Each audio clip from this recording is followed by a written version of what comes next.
जहाँ जादू, सेहर, टोना, इन सब चीज़ों से लोग घिरे हुए होते हैं। और ऐसी ऐसी जगहों पे आपको हैरानगी होगी सुन के, जब आप कारगुजारी हमारे मोहतरम की ज़ुबान से आप सुनेंगे, आप उंगलियां अपने दांतों में दबाने पे मजबूर हो जाएंगे, ए काश ये शख्सियत हमारे गांव में नहीं है, इतनी अजीम शख्सियत है। ऐसी ऐसी जगहों पे मामलात को चुटकियों में डील अल्लाह ने इनके ज़रिए करवाया है, जहाँ पे बड़े बड़े ओझा जा करके और फिसल जाते हैं, जहाँ पे बड़े बड़े जादूगरों की, जहाँ पे वो अपना सा हथियार डाल देते हैं कि अब मेरे बस का नहीं है यहाँ पे, और जहाँ बड़े बड़े जिन्नातों, शयातीन, सेहर, जादू का जिन पे असर हो, जहाँ पे बड़े बड़े लोग जहाँ पे अपनी हथियार डाल करके सरेंडर कर जाते हैं कि अब इसके आगे हमारा बस नहीं है। अल्लाह का शुक्र है, हमारा ये रफ़ीक, हमारा ये मोहतरम उन जगहों पे सरबुलंदी के साथ, इज़्ज़त के साथ, शान के साथ और इस्लाम की पहचान के साथ मामले को बिल्कुल आसानी के साथ हल किए हैं। एक जगहों का वाक़या नहीं, कई जगहों का वाक़या। आप इनकी ज़ुबानी कुछ कारगुजारी खुद सुनेंगे, आपको महसूस होगा यार ये कितनी अजीम हस्ती है। अस्सलामु अलैकुम वरहमतुल्लाहि वबरकातुहू। हमारे दोस्त रफ़ीक़ मोहतरम जनाब मुफ्ती नेमतुल्लाह साहब थोड़ी देर के लिए मोहब्बत के जज्बात में खोए हुए थे, और मोहब्बत के जज्बात में ही काफ़ी उन्होंने तारीफ़ भी कर दी मेरी।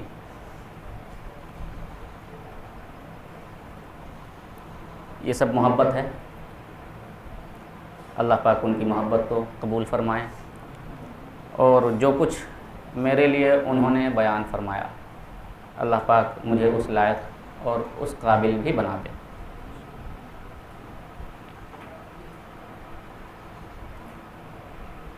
मिटा दे अपनी हस्ती को अगर कुछ मर्तबा चाहे,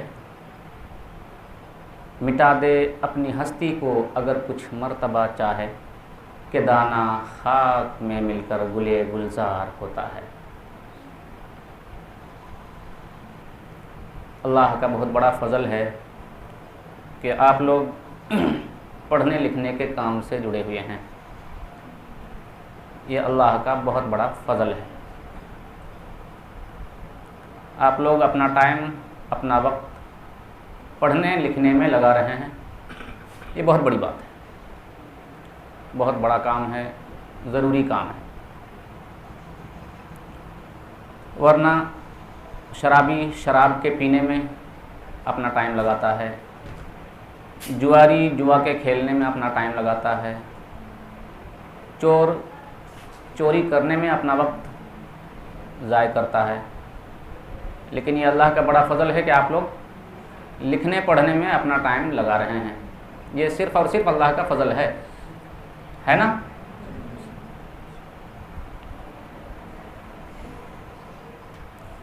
मैंने एक शेर पढ़ा कि मिटा दे अपनी हस्ती को अगर कुछ मर्तबा चाहे, कि दाना खाक में मिलकर गुले गुलजार होता है। तो अपनी हस्ती को जब तक मिटाया नहीं जाता खाक में, तब तक आदमी कीमती नहीं बनता है। कीमती आदमी बनने के लिए अनथक मेहनत और कोशिशों की ज़रूरत होती है। बहुत मेहनत करनी पड़ती है, बहुत कोशिशें करनी पड़ती हैं। अपने वक्त का सही इस्तेमाल करना पड़ता है। अपने वक्त को वेस्ट होने से, ज़ाय होने से बचाना पड़ता है। अपने वक्त का सही इस्तेमाल करना बहुत बड़ी बात है। सबसे पहले तो हम लोग इस बात की कोशिश करें कि अपने वक्त का सही इस्तेमाल करें, अपने टाइम को नष्ट होने से, ज़ाय होने से, वेस्ट होने से बचाएं।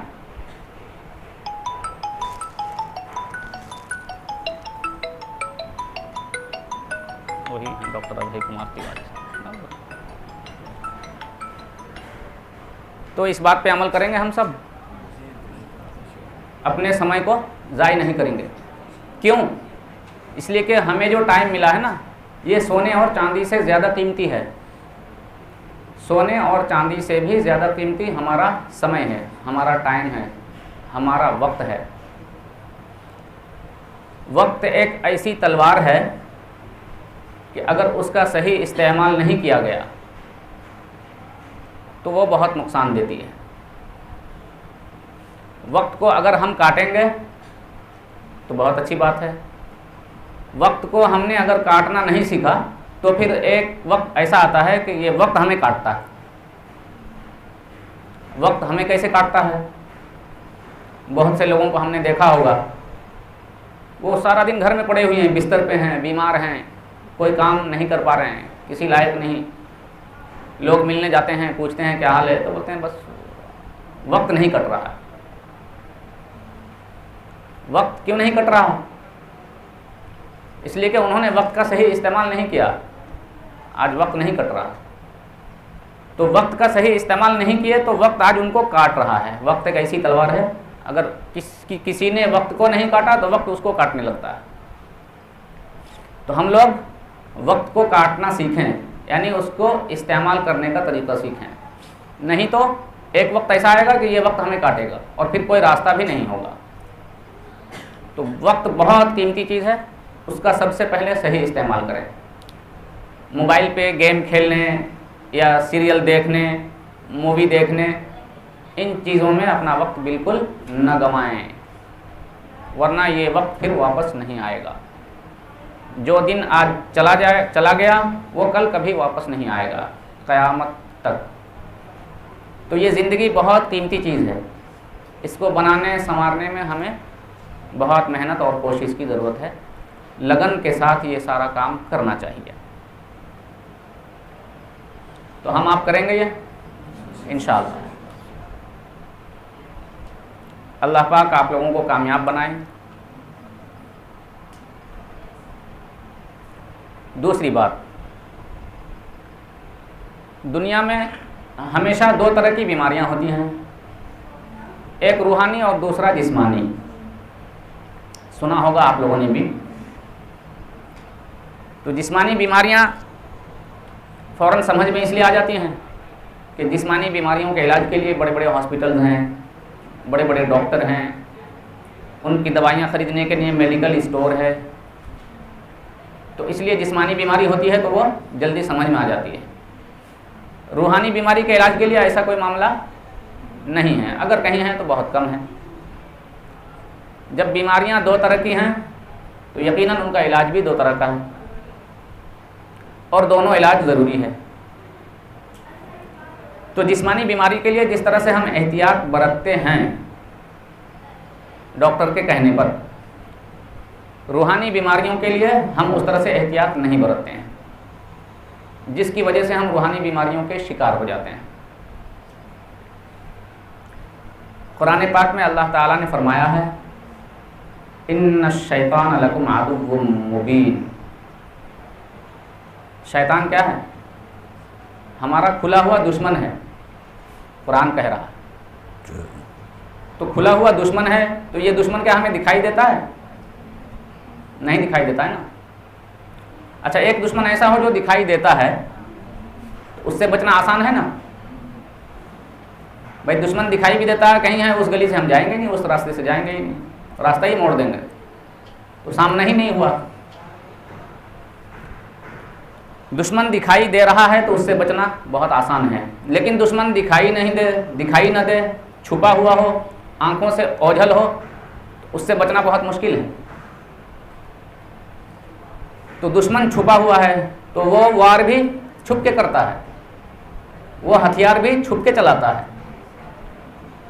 तो ऐसे दुश्मन का मुकाबला करने के लिए हमें भी तो छुपा हुआ हथियार इस्तेमाल करना पड़ेगा। दुश्मन अनदेखी है, अनदेखा दुश्मन है जिसे हम देख नहीं सकते हैं। अनदेखे दुश्मन के लिए अनदेखा हथियार भी तो चाहिए। तो अनदेखे दुश्मन के लिए अनदेखा हथियार हमारे पास क्या है? कुछ है?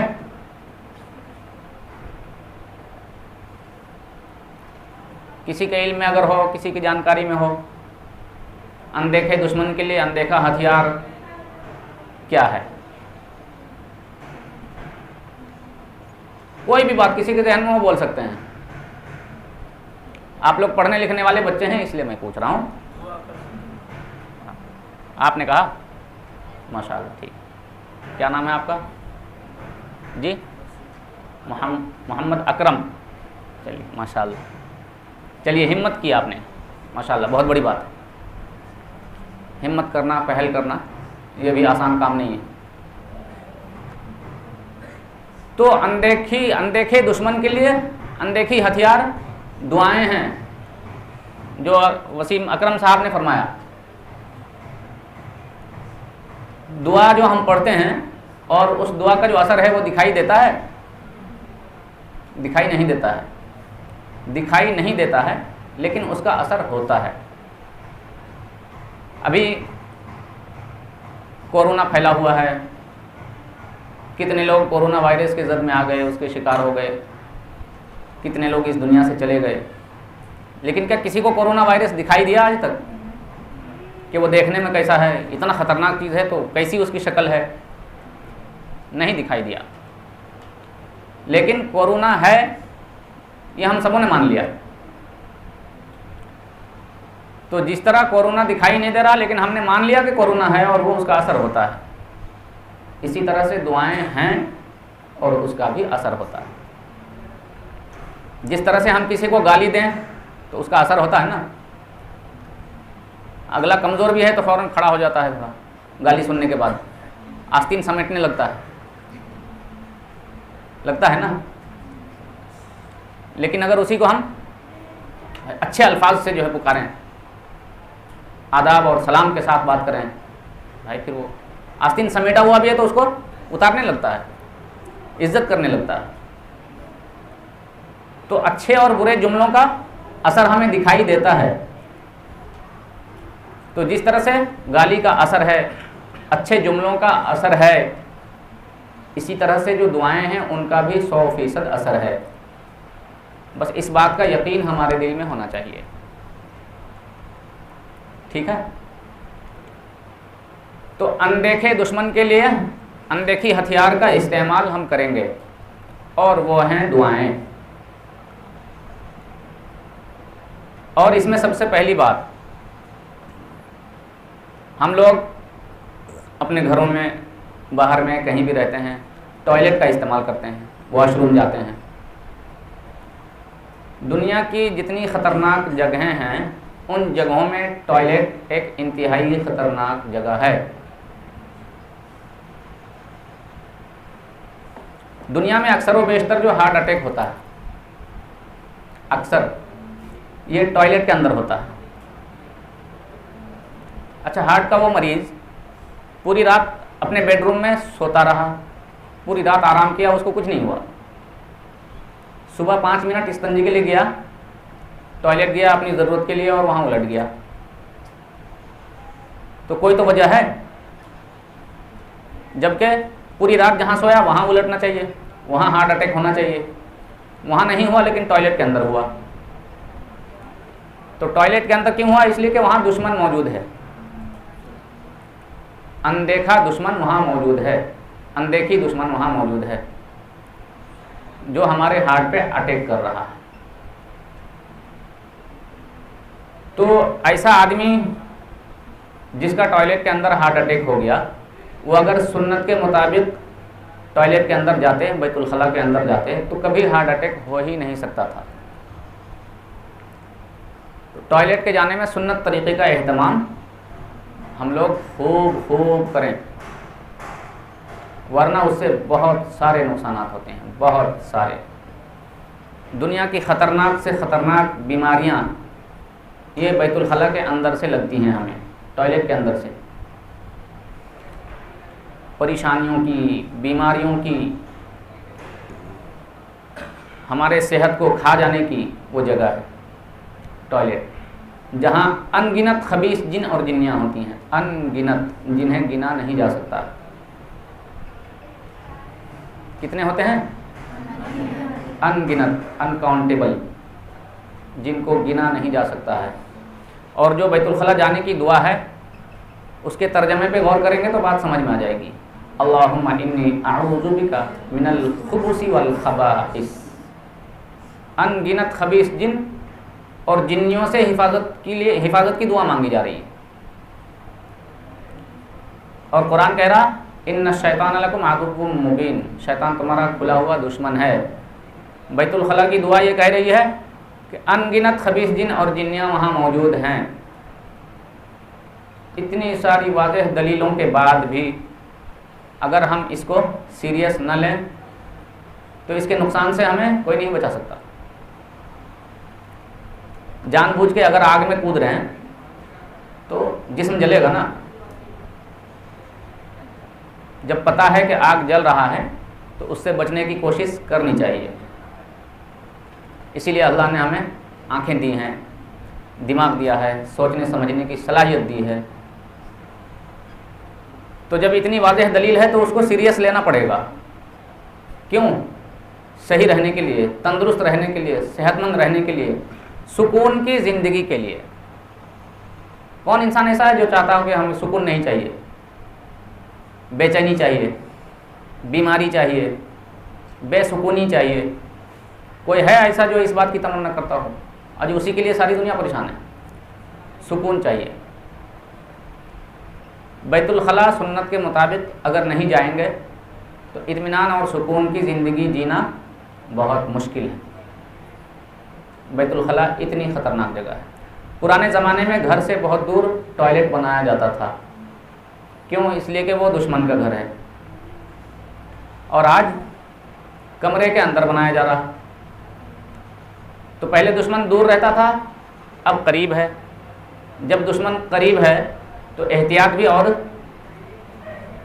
ज़रूरी है और मजबूती के साथ एहतियात करना पड़ेगा। तो सबसे पहली एहतियात उसके लिए क्या करेंगे? टॉयलेट जब भी जाएं सुन्नत के मुताबिक जाएं। 3 तरीक़े हैं, 3 सुन्नत हैं टॉयलेट जाने के।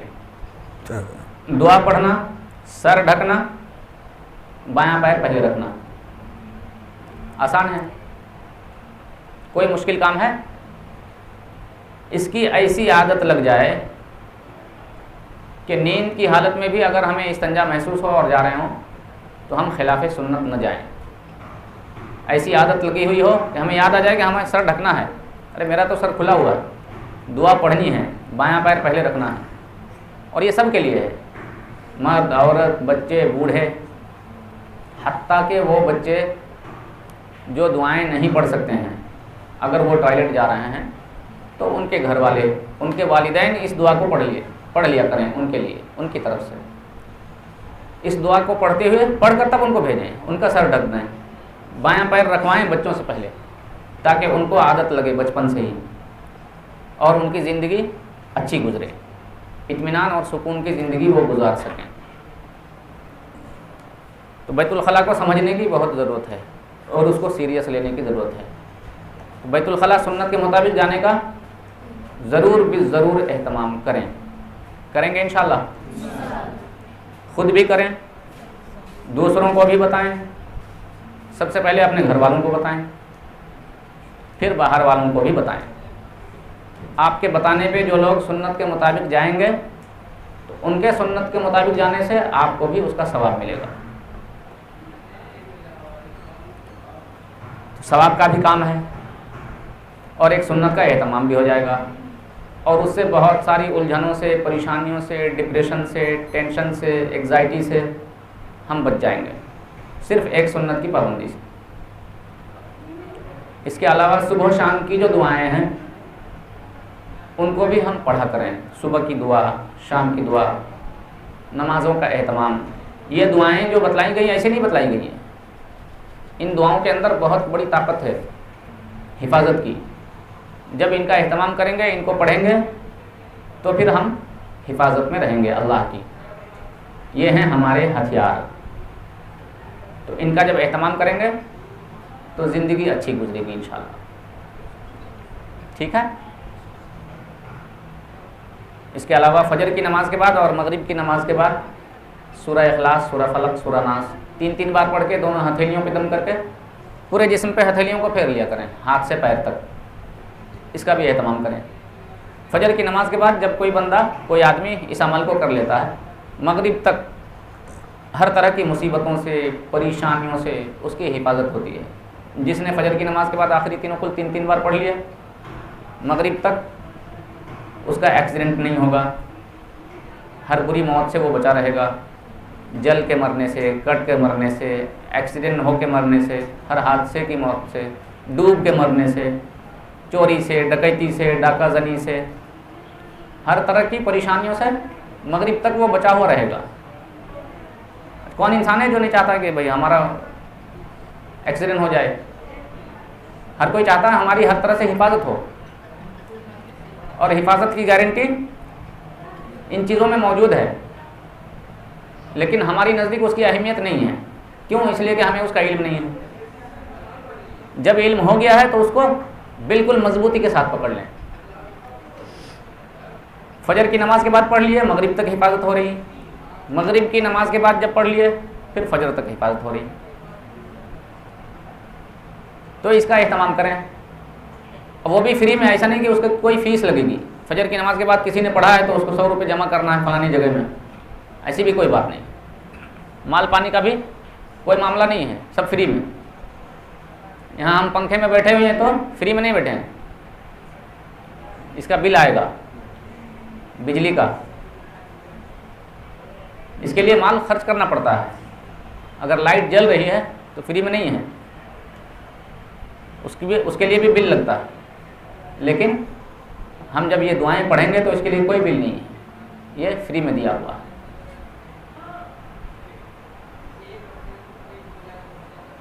ये खुदाई कानून है कि जो चीज़ जितनी कीमती होती है उसको उतना ही ज़्यादा अल्लाह पाक आम कर देता है। ठीक है? इंसानी ज़िंदगी के लिए हवा कितनी कीमती है, अभी तो ज़्यादा अंदाज़ा हो गया होगा। कोरोना के दौर में सांस की परेशानी हो रही है और ऑक्सीजन सिलेंडर लग रहे हैं लोगों को,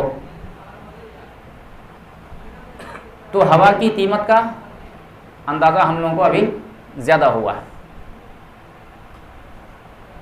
अच्छा, सोना चांदी किसी के पास नहीं है तो वो ज़िंदा रह सकता है ना? रह सकता है। हीरा ना हो किसी के पास, ज़िंदा रह सकता है। लेकिन किसी के पास अगर सांस लेने के लिए हवा ना हो, जिंदा रह सकता है? तो सोना चांदी या हीरे जवाहरात कीमती चीज़ हुए या हवा कीमती चीज़ है?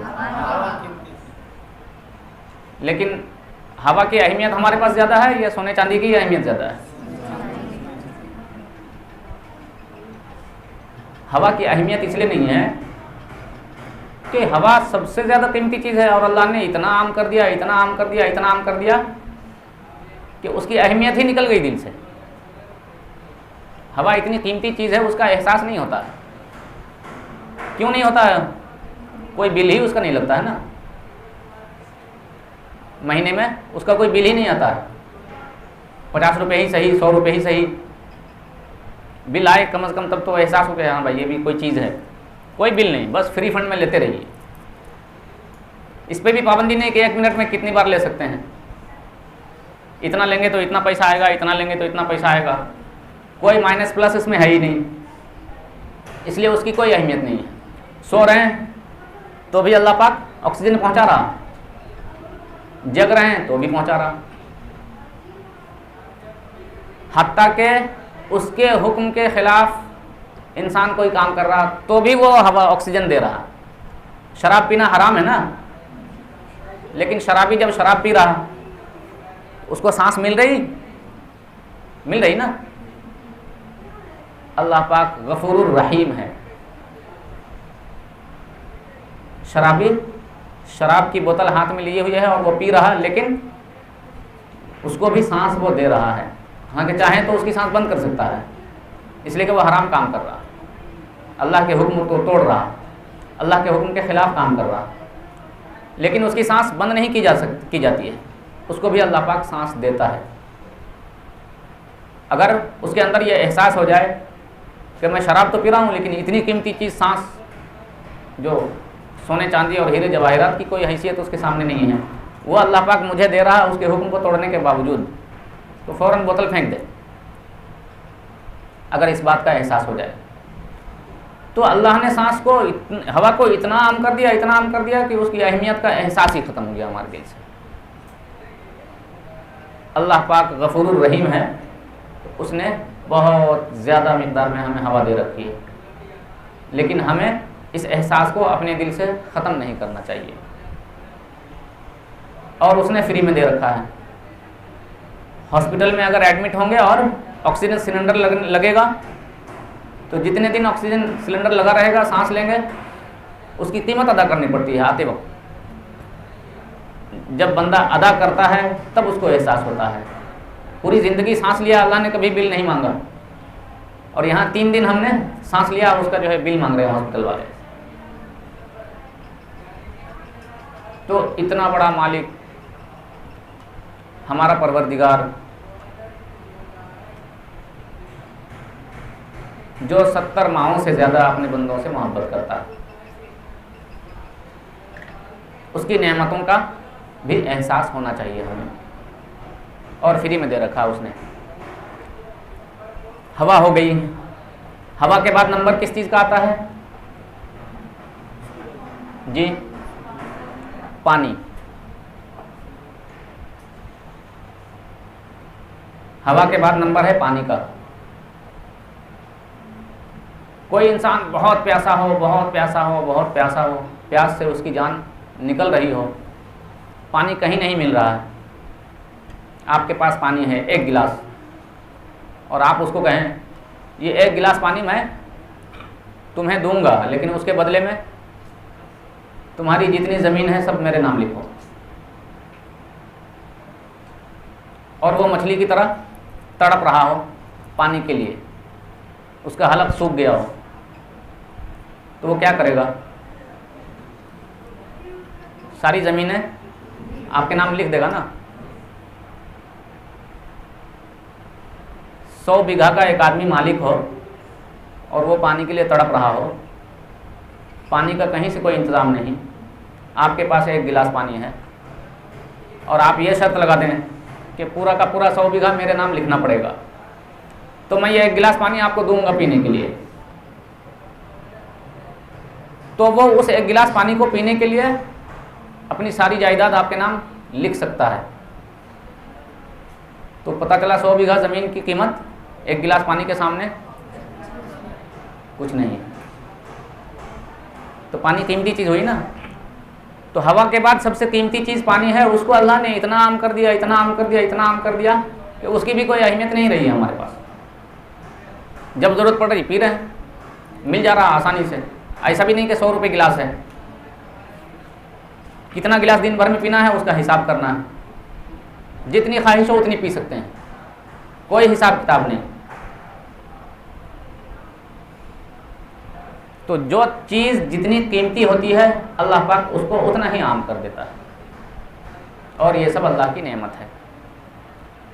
तो हमारे अंदर इन नेमतों के कीमती होने का एहसास होना चाहिए, और एहसास के बाद फिर इन नेमतों की हम शुक्रगुजारी करें, बहुत ज़रूरी है।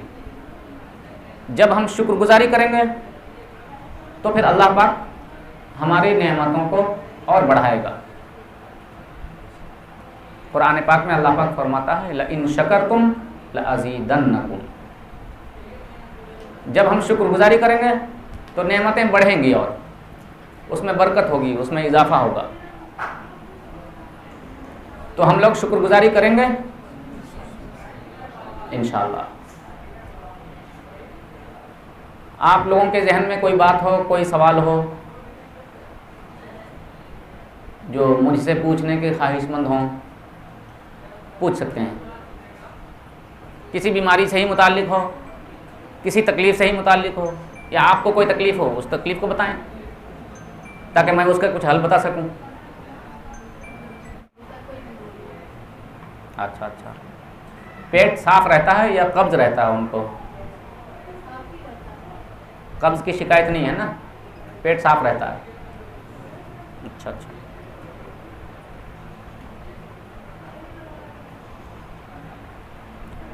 अपनी अम्मी से आप कहें बैतुल खला सुन्नत के मुताबिक जाएं। समझ में आई बात? सबसे पहला काम टॉयलेट जब भी जाएं सुन्नत के मुताबिक जाएं। नमाज पढ़ती हैं, नमाज की पाबंदी करें। टॉयलेट सुन्नत के मुताबिक जाएं। सुबह शाम की दुआएं जो हैं वो पढ़ा करें, वो आप मालूम कर लें बाद में। और इसके अलावा बैरी के पत्ते से हफ्ते में 2-4 बार गुस्ल कर लिया करें।